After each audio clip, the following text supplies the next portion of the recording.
Go ahead. Thanks, Jen. First about immigration, the Washington Post's editorial board wrote, after looking at everything happening at the border, that the administration has driven a policy whose incoherence has yielded pressure at the border that may cost Democrats control of one or both houses of Congress. Is there any plan to try to do something different down there?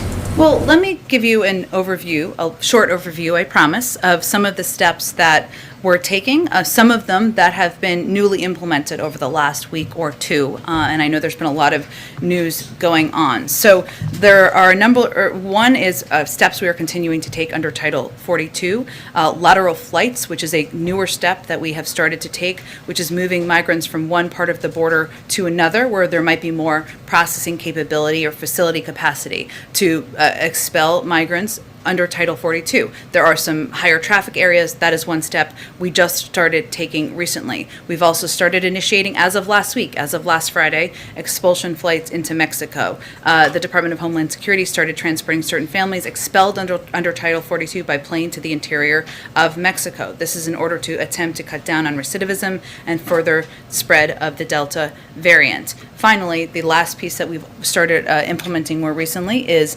expedited removal. With the exception of unaccompanied minors, as you well know, it's currently U.S. policy to expel families and individuals under Title 42 when possible.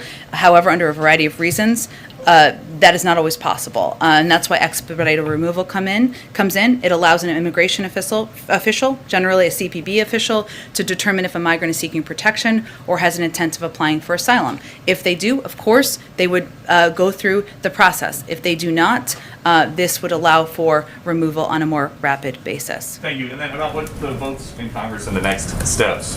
$1 trillion for the infrastructure, $3.5 trillion for the reconciliation. Is anybody here concerned that all of this government spending could lead to inflation? Well, as you know, we take inflation incredibly seriously. It's, of course, under the purview of the Federal Reserve.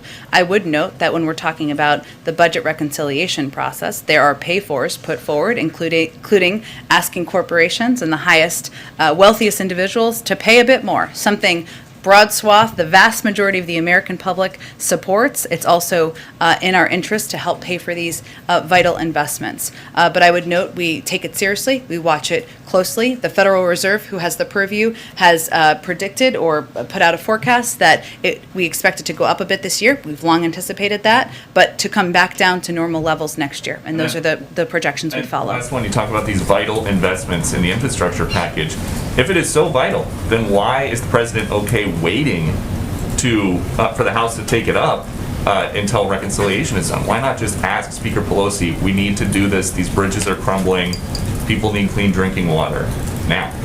Well, these are vital because they're long overdue, and it's important to modernize our infrastructure and make sure kids have access to clean drinking water. It's also designed as a plan that would be implemented over the course of 8 years. It wouldn't be a huge injection immediately into the economy, to go back to your prior question, and we are confident and comfortable with the strategic approach of Speaker Pelosi. The president, of course, looks forward to signing each of these pieces of legislation into law. Go ahead, Ed. A few cleanup items on all the good questions.